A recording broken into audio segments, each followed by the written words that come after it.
Саламатсыңар балдар. Силер менен 8 класстын алгебра курсун окуу үйрөнүүгө арналган теле сабагыбызды баштайбыз. Биз бүгүнкү сабакта дагы адаттагыдай эле бир жаңы теманы үйрөнөбүз. Алгач биз өткөн сабактын акыркы материалы болгон бир өзгөрмөсү бар сызыктуу теңдемени кайталап алалы. Келгиле, анда эмесе өткөн сабакты бир аз кайталайбыз.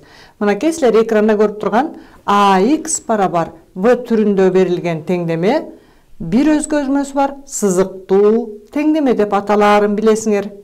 Мында X өзгөрмө, A жана B булар сандар, кандайдыр бир сандар.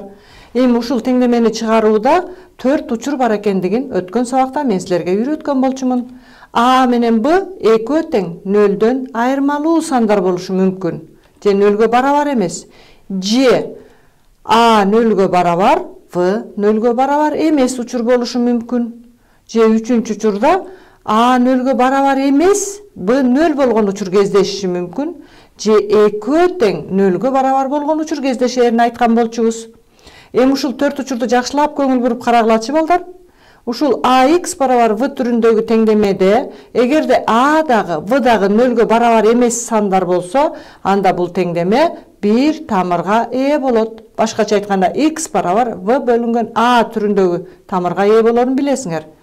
Эгерде A нөлгө барабар болуп, V нөлгө барабар эмес болсо, анда чыгарылышы жок деп үйрөндүк. Башкача айтканда, санды нөлгө бөлүүгө болбойт. Ошондуктан бул жерде чыгарылышы жок.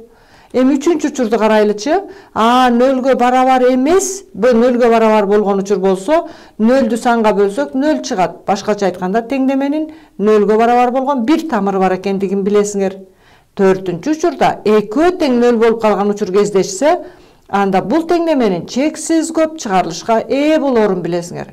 Урматтуу окуучулар, мен азыр силерге сызыктуу теңдемени карап өттүм. Башкача айтканда, сызыктуу теңдеменин айрым учурларын карап өттүм. A жана B-га карата. А мен бул теңдемени жөн эле кайталаган жерим жок. Анткени биз бүгүнкү сабакта ушул теңдемелерди колдонуп, бүгүнкү теманы өздөштүрөбүз.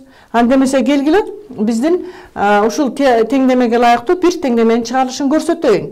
Мынакей, биринчи теңдемени чыгаргыла деп силердин алдыңарда бир өзгөрмөсү бар сызыктуу теңдеме турат. Эмне үчүн сызыктуу дегенимди силер билесиңер. Анткени X деген өзгөрмө биринчи даражада турат. Бул теңдемени чыгарыш үчүн өткөн сабакта өтүлгөн теңдеменин касиеттерин пайдаланайын. Кана? Алгач теңдеменин өзүн жазып алам. Андан кийин белгисиздик камтыгандардын барабардыктын бир жагына, камтыбагандардын экинчи жагына алып өтүүдө теңдеменин касиетин пайдаланам. Ал кандай касиет эле? Эсиңерге салып өтөйүн. Теңдемедеги кошулуучуларды барабардыктын бир жагынан экинчи жагына алып өткөндө, карама каршы белгиде алып өтсөк, теңдемеге тең күчтүү теңдеме келип чыгат деген бар болчу. Анда мынакей, мен 16x 4x'ти барабардыктын сол жагына алып өттүм. 29'ту барабардыктын оң жагына алып өттүм. Азыр белгилерин көрсөтөйүнчү. Мынакей 4x'тин белгиси оң жагында плюс болсо, сол жагын өткөндө минус болуп, карама каршы белгиде өттү. 29'тун белгиси дагы өзү алгач берилгенде плюс 29 деп турду эле, оң жагына алып өткөндө карама каршы белгиде минус 29 болуп өттү. Көрдүңөрбү? Теңдемени чыгарууда мен теңдеменин касиетин колдондум. Башкача айтканда, кошулуучуларды барабардыктын бир жагынан экинчи жагына карама каршы белги менен алып өттүм. Мындай учурда ошол эле теңдемеге тең күчтүү теңдеме келип чыгат. Эми келгиле окшош кошулуучуларды топтоюн. 16x'тен 4x'ти кемитсем 12x чыгат. Минус 7, минус 29, минус 36-га барабар. X'ти табыш үчүн бул жерде да теңдеменин экинчи касиетин колдоном. Башкача айтканда, теңдеменин эки жагын тең нөлдөн айырмаланган бир эле санга көбөйтсөк же бөлсөк, ошол эле теңдемеге тең күчтүү теңдеме келип чыгат. А мен X'тин алдындагы коэффициент 12 экенин көрүп турасыңарбы? Мага X чыгыш керек эле да. Ошондуктан мен 12'нин өз ара тескериси болгон 12ден 1ге теңдеменин оң жагында, сол жагында көбөйтөйүн. Мынакей, оң жагында, сол жагында 12ден 1ге көбөйттүм. Урматтуу окуучулар, ушул жерден жакшылап карагылачы. X'тин алдында кайсыл сан турса, ошол сандын өз ара тескери санына оң жагында, сол жагында көбөйтөбүз теңдеменин. 12 тургандыктан мен 12ден 1 деген санга оң жагында, сол жагында көрсөттүм. Эми өзүңөр байкагандай 12 менен 12 кыскарып кетет. Demek sol жагында көрдүңөрбү? X эле калды. Оң жагында -36 менен 12 кыскарат, анда -3 чыккан ошондон. Мынакей, мен бизге берилген теңдемени чыгарсам, жообу X барабар -3 чыкты. Урматтуу окуучулар, мен азыр силерге бир өзгөрмөсү бар сызыктуу теңдемеден бирди чыгарып бердим. Бул теңдеменин чыгарылышы тууралуу силер өткөн сабакта эле маалымат алган болчусуңар. Мен азыр бир эле теңдемени чыгарууда теңдеменин эки касиетин пайдаландым. Эми ушул теңдемелерди мен силерге жөн эле кайталап чыгарып аткан жерим жок. Бүгүнкү сабакта колдонорубузду мен жогоруда эскерттим. Анда эмесе келгиле бүгүнкү сабактын темасын жазып алабыз. Мынакей, дептериңерге сабактын темасын жазып алгыла. Текстүү маселелерди теңдеменин жардамы менен чыгаруу. Бул силердин окуу китебиңерде жазылып турат. Текстүү маселелерди теңдеменин жардамы менен чыгаруу деген силердин окуу китебиңердеги тема. Эми балдар, теңдеменин жардамы менен текстүү маселелерди чыгарыш үчүн кандай этаптардан турарын айтып өтөйүн. Теманы жазып алдыңарбы? Анда эмесе мен этаптарды санайын. Текстүү маселелердин жардамы менен теңдемени чыгарыш үчүн бир нече этаптарды басып өтөбүз. Алгач текстүү маселелердин жардамы менен теңдемени чыгарыш үчүн эмне кылабыз? Албетте, белгисиз чоңдукту тамганын жардамы менен белгилейбиз. Андан кийин маселенин шартына ылайык теңдеме түзөбүз. Үчүнчү этапта алынган теңдемени чыгарабыз. Төртүнчү этапта теңдеменин тамырын маселенин шартына коюп талкуулайбыз же анализдейбиз. Анан жыйынтыктын негизинде маселенин жообун жазабыз. Мынакей балдар, текстүү маселелерди теңдеменин жардамы менен чыгарыш үчүн ушундай кылып 5 этапты басып өтөлүк. Анда эмесе мен азыр силерге ушул 5 этапты колдонуп чыгарууга карата бир маселе карап көрөйүн. Мынакей, экранда силерде текстүү маселе турат. Келгиле, окуп чыгалы. Кинотеатрдын бир кассасында экинчисине караганда 86 билет көп сатылды. Эгерде бардыгы болуп 792 билет сатылса, анда ар бир кассада канчадан билет сатылган? Көрдүңөрбү балдар, экранда силерге текстүү маселе берилди. Анда эмесе жогоруда биз айткан биринчи этапты колдонуп, бул маселенин кыскача шартын жазып алалык. Биринчи кассадан X билет сатылсын дейли. Биз билбейбиз да канча сатылганын. Экинчисине караганда 86 билетке көп сатылды дейт бир кассасында. Анда демек экинчи кассада X плюс 86 билет сатылган болот. Экөөндө биригип 792 билет болгон экен, же сатылган деп айтсак да болот. Ар бир кассада канча билет сатылган дейт. Демек маселенин шартына ылайык 86 билетке көп сатылса, X плюс 86 дегенибиз ошондон бардыгы биригип 792 билет сатылган экен. Анда маселенин шартына ылайык келгиле теңдеме түзүп көрөбүз.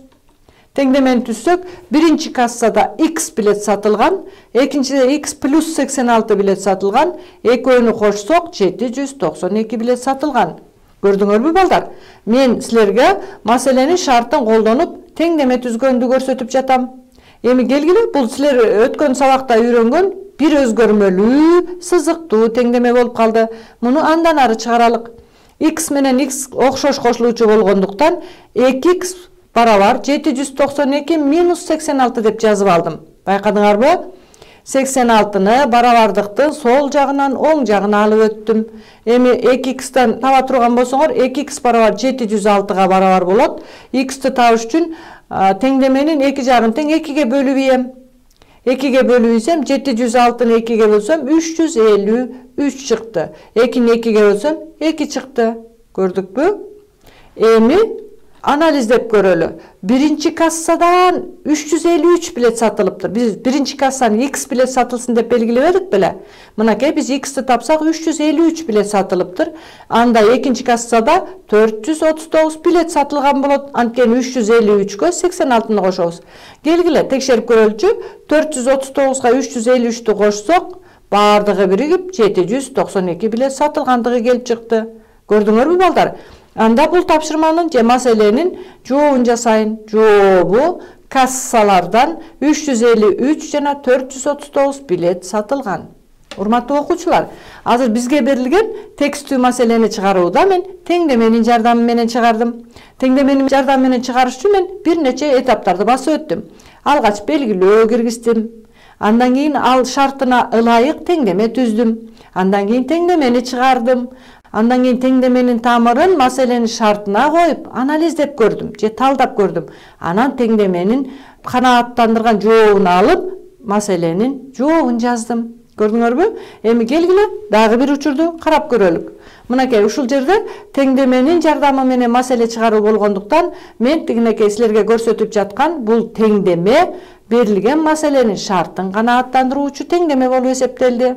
Кийинки маселеге токтололучу. Бул дагы текстүү маселе экен. Жүндөн токулган свитерге, топуга жана моюн орогучка бардыгы 555 грамм жүн сарпталган. Бирок топуга свитерге караганда 5 эсе аз жүн. Моюн орогучка караганда 5 граммга көп жүн сарпталган. Токулгандардын ар бирине канча жүн сарпталган? Урматтуу окуучулар, бул маселе силердин окуу китебиңерде бар. Демек, бул маселени чыгарыш үчүн 3 нерсе катышып атат. Мынакей свитер, топу, анан моюн орогуч. Көрүп жатасыңар, Анда демек, бул жерде шартын эске ала турган болсок, үчөөнө биригип 555 грамм жүн сарпталыптыр балдар. Эми топуга, свитерге караганда 5 эсе аз дейт.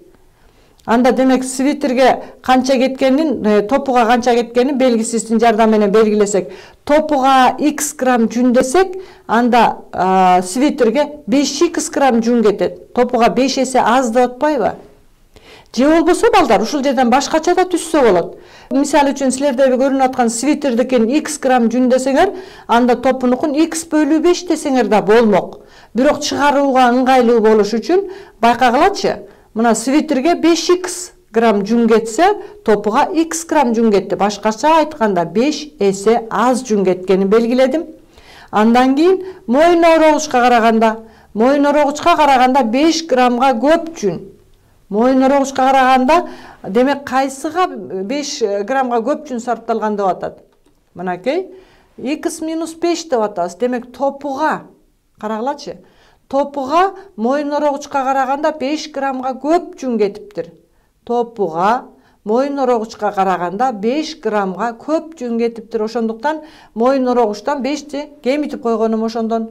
Эми маселенин шартына ылайык теңдеме түзөлүк. Ушул свитерге, топуга, моюн орогучка кеткен жүндөрдү кошо турган болсок, 555 грамм чыгыш керек эле. Мынакей, мага берилген текстүү маселенин шартына ылайык теңдеме түзүп алдым. Көрдүңөрбү? Эми бул теңдемени чыгаралык. Мынакей, бизге бир өзгөрүлмөсү бар. Сызыктуу теңдеме берилди. Кашааларды ачтым. Кашанын алдында плюс белгиси тургандыктан кошулуучулардын бардыгы өз белгисинде жазылды.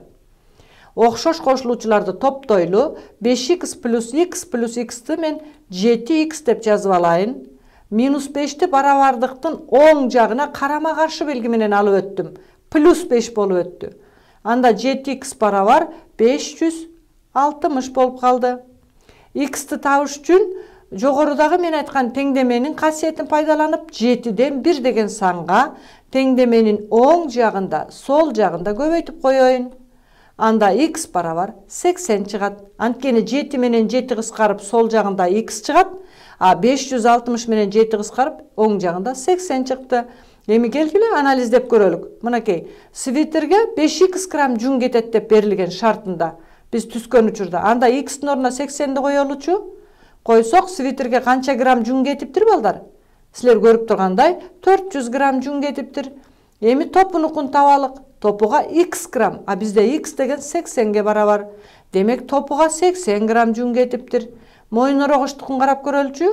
Ага x минус 5 грамм жүн болчу. Демек анда 80 минус 5, башкача айтканда 75 грамм жүн кетиптир. Эми келгиле балдар, үчөөнү кошуп көрөлүк. 400 плюс 80 плюс 75 барабар 555 грамм. Көрдүңөрбү? Бизге маселенин шартында 555 грамм жүн кетет деген. Ооба, мына биз анализдеп көрсөк кеткени чындык экен. Эми анда жообун жазалык. Свитерге 400 грамм, топуга 80 грамм жүн, моюн орогучка 75 грамм жүн сарпталынган. Көрдүңөрбү? Урматтуу окуучулар, мен силерге текстүү маселелер берилсе, текстүү маселелерди сызыктуу теңдемелердин жардамы менен чыгарганга маселелерди карап жатам. Чыгарып аткан учурда силер мен көрсөтүп жаткан этаптарды сактаганга аракет кылгыла. Бирок баардык учурда эле ушул 4 же 5 этапты сакташ мүмкүн эмес. Айрым учурда 2 же 3 этап менен чыгышы деле мүмкүн. Анда эмесе, келгиле дагы бир маселе карап көрөлүк. Экрандагы маселеге көңүл бурабыз. Бул дагы текстүү маселе. Биринчи текчеде экинчи текчедегиге караганда 8 китепке аз жана үчүнчү текчедегиге караганда 5 китепке көп болгондой кылып, 3 текчеге 158 китепти коюуга болобу деген суроо турат. Мына ушул сыяктуу текстүү маселе келип суроо коюлса, муну чыгарыш үчүн да жогорудагыдай эле этаптарды басып өтөлүк. Биринчи текче, экинчи текче, үчүнчү текче, 3 текче бар экен. Биринчи текчеде экинчи текчеге караганда дейт 8 китепке аз. Анда экинчи текчеде x десем, биринчи текчеде x минус 8 китеп. 8 китепке аз болуп атпайбы? Экинчи текчеде x десем, биринчи текчеде x минус 8 болду.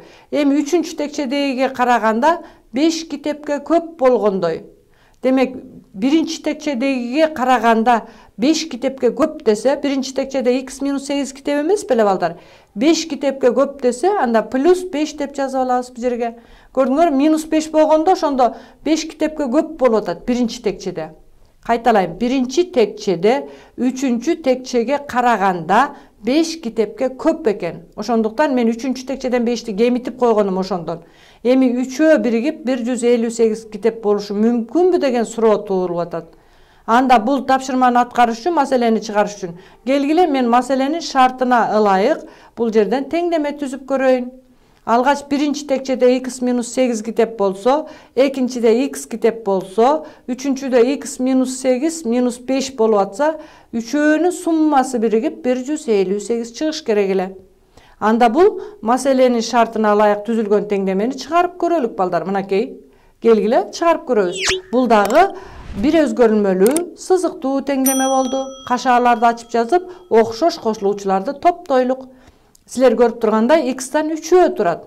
3x деп жазып алайын. Минус 8, минус 8, минус 5 деп туруп атат. Бул үчөөнү кошсок 21 болот, минус 21. Барабардыктын оң жагына эле өтсөм, плюс 21 чыкты. Эми 3x барабар 179.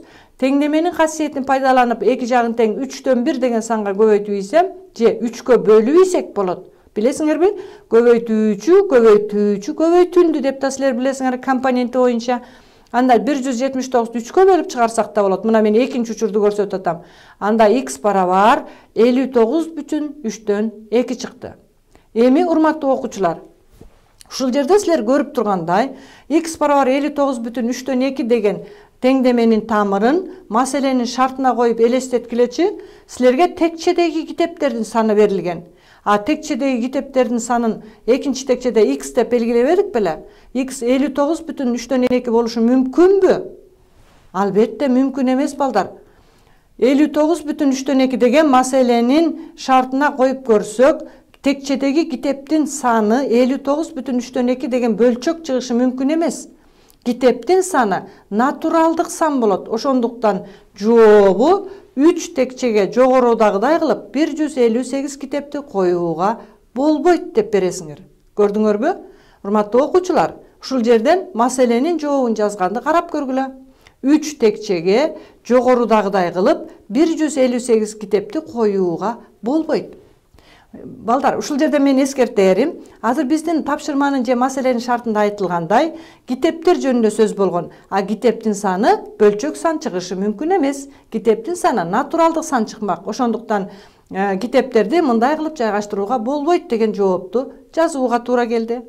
Анда эмесе балдар, мен бүгүн силерге текстүү маселелерди теңдемелердин жардамы менен чыгарууга арналган бир нече маселелерди карап көрдүм. Силер эми мындан аркы сабактын жүрүшүндө окуу китебиндеги калган тапшырмаларды дагы ушул сыяктуу чыгарып көргөнгө аракет кылгыла. Анда эмесе силер менен кайрадан эфир аркылуу жолугушканча коштошолу, саламатта калгыла.